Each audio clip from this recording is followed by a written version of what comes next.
what's up you guys, the Curious Owl here, and today I'm going to be talking about 5 books that I have changed my mind on recently.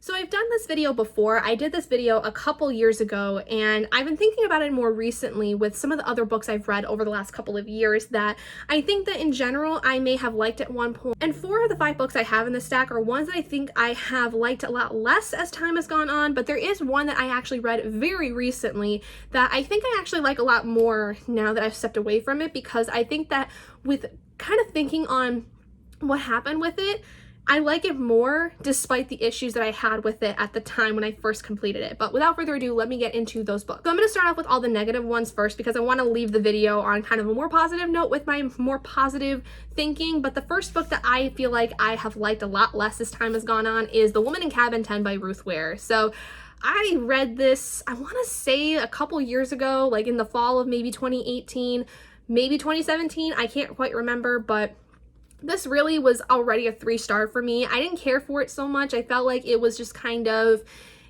like there wasn't really any true feeling of the thrillerness it was supposed to be. But I felt like the real mystery of the story was really good. I thought that it was interesting and it definitely kept me going through the story, but I think in terms of it being a thriller, it wasn't really where I wanted it to be. And the more that I've kind of gotten away from it, the more I've kind of just disliked it because I feel like it wasn't really well written. I felt like it was kind of just it didn't really do anything for me. It really just didn't make me feel like it was a real mystery thriller, and I kind of just don't feel like I like Ruth Ware a lot. I will say I like The Death of Mrs. Westaway a lot more, and I read that one much more recently. I don't think that she's a real thriller author. I think she's more of a mystery author, and I don't know why she keeps getting marketed as a thriller, because out of the 2 books I've completed of hers as of yet, she doesn't write thrillers. She just writes mysteries with one thrilling scene towards the end of the book.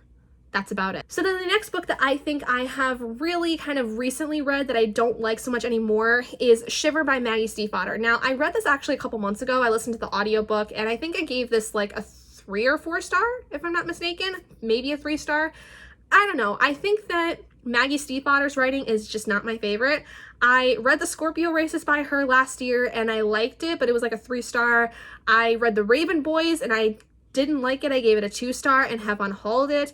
And I just don't think I jive with Maggie Stiefvater's writing. I don't like it. I think that it's not that good.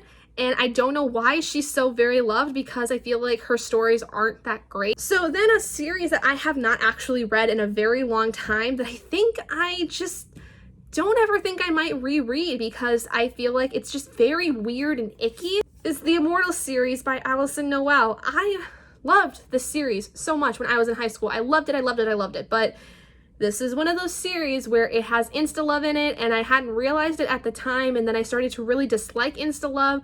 And this is a very early YA series when it came to paranormal romance, and it doesn't sit well with me anymore. I don't know. I don't feel like I like it as much because especially when you got towards the end of the series, there's a lot of drama that happens that I feel like was absolutely unnecessary looking back on it with the main character and her best friend.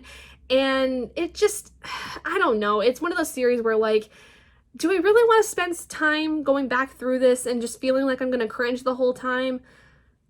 No, I don't think I want to do that. And the last negative thing that I have on here is something I didn't think about at the time, but I feel like after having talked with a few friends of mine that disliked this book, that I kind of understood now what exactly this book means to me, and that's Red, White, and Royal Blue by Casey McQuiston. Now, I read this in March, and I really loved it. Like, I gave it a 5 stars. I thought it was absolutely wonderful, but something didn't always sit right with me, and I didn't know quite what that was until I had started talking to Adrienne, and I wanted to know why she didn't like it, and she said that it was because she didn't like the way that Alex's growth went, and I realized after talking with her that that was something I actually hated too, because Alex doesn't have really any personal growth in this book. He's the main character, and the only growth we actually see is with the relationship, not with himself. It's weird too, because in this book, he basically goes from being straight to being bisexual like almost immediately. There's no real processing of it. There's no real thought going into this with having this relationship with Henry and whether or not Alex really believes he's bisexual or even gay. Like, it just was so sudden that it made no sense. And then you don't see any growth with that. There's no thought processes on that and what that means for him. It's just such an impulse decision that never has any kind of thought behind it. And so I kind of feel like that brought down the story in a lot of ways after talking about it with Adri, because I knew that there was something about it I didn't quite jive with, but I couldn't put my finger on it. And then after talking with Adri about it, I realized that was my big issue. I still do like this book a lot. I still think that it was very cute and very fun to read, but I think that this would be more of a 4 as opposed to a 5-star for me at this point. And the last book to end on a more positive note is something that I actually rated fairly low, I think, and having thought on it some more, would probably rate a little differently now. And that is Wicked Saints by Emily A. Duncan. So when I read this in April, I was expecting this to be a super gory goth story because that was the way it was marketed, that was the way that people were talking about it. And when I read it in April, I got none of that. I had no gothic feels. I had no gore within this that I thought was super like top tier. This book was really a letdown for me in a lot of ways. I felt like though it was very fun to read still. I thought that the characters were very fun to read about and the story itself was very interesting. The world was interesting. I was just missing so much of the death and gore that I thought people were talking about. Like I couldn't understand why this was considered a gothic story because it had none of that. But I think in general, it was still a very fun story, and I think I rated it a little too harshly because I was missing all that blood and gore. I think in general, the story itself is very fun. It's very easy to fly through, and it's a fantasy that I think is very different than a lot of others. Like this is kind of more reminiscent in a lot of ways of like a Game of Thrones with the way that the story kind of develops and the way that the magic is not really a huge part of the story, but it's still there to the point where like it is a part of it, but the real focus of this is the shift in political power that goes on within this world because there's like 3 different kinds of people that are kind of trying to take over, and it's kind of a fight to the death of sorts within this. And I think that I liked that so much more having gone away from it, that it kind of excuses the fact for me that there's not as much blood and gore because there wasn't really a whole lot of fight scenes in this.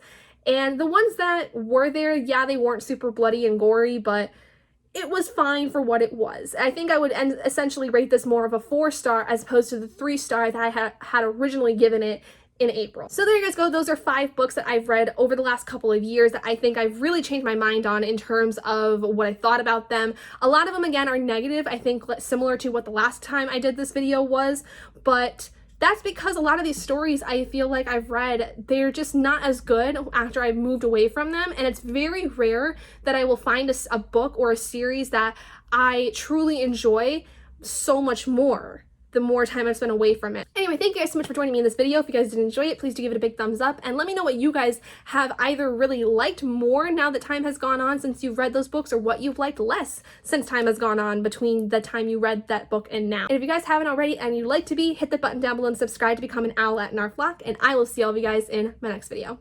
Bye guys!